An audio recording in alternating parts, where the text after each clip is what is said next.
Alors, nous passons à notre thème de gardons nos cœurs dans la lumière de Dieu Tout-Puissant. Voilà. Voyez ici que nous avons abordé le thème précédent qui était le nom. Le cœur est un nom aussi. Mais le cœur appartient à la nature, malheureusement.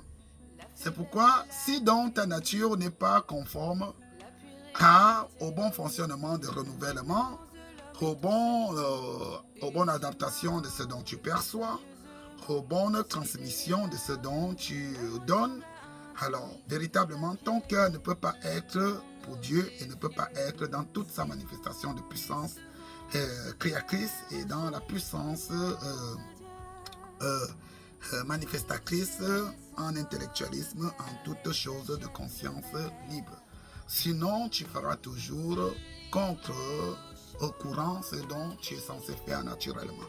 C'est pourquoi gardons nos cœurs dans la lumière de Dieu Tout-Puissant. Ça veut dire, gardons nos cœurs selon l'essence de la provenance embryonnelle, infantile, et la bien reconnaissance de la croissance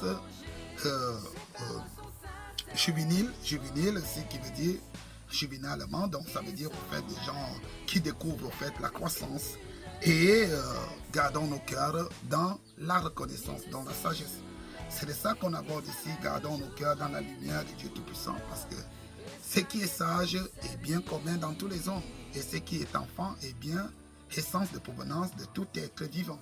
Et ce qui est reconnaissance est bien alliance de bienséance en arc-en-ciel de tout le monde. Et cela, nous devons le cultiver dans les familles, peu importe la famille dans laquelle nous sommes. Si nous sommes dans la famille religieuse, bon, entre griffes, parce que véritablement la religion n'est pas une famille, c'est un concept. Mais pour ceux qui en conçoivent que c'est une famille, je vous explique pourquoi je dis que la religion n'est pas une famille. Parce qu'il n'y a qu'une classe qui s'engraisse et l'autre qui s'appauvrit. Il n'y a qu'une classe qui en bénéficie des avantages et l'autre qui n'a complètement rien. Alors par conséquent, comment dans une famille avec un patriarche peut passer le temps à s'engraisser et les membres de la famille croupissent la plupart du temps dans la précarité. C'est un peu comme un bourreau en fait.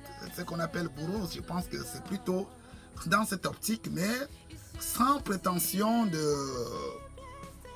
jugement, parce qu'il faut que ces choses soient pour le bien de ceux qui peuvent être ainsi illuminés et être réveillés pour savoir que j'étais dans ça. Mais au fait, c'était un moment, c'était un passage pour que j'ouvre les yeux.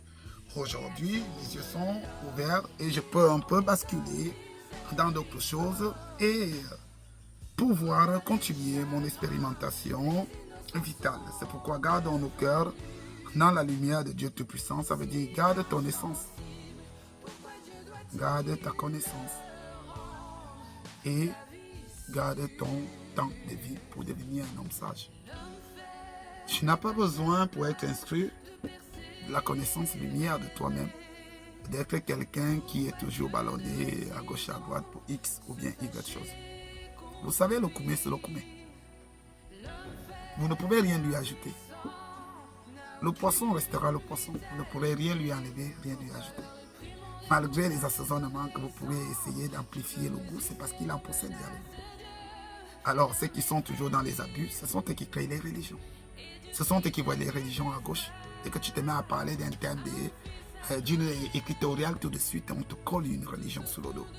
Dès que tu te mets à parler de la nature, tout de suite, on te colle quelque chose qui va avoir maîtrisé sous le dos, en oubliant que ce n'est pas dans cette cadre-là que tu utilises tes manifestations, parce que ce n'est pas des propos, c'est tes manifestations vitales, donc de l'existentiel humain que tu es.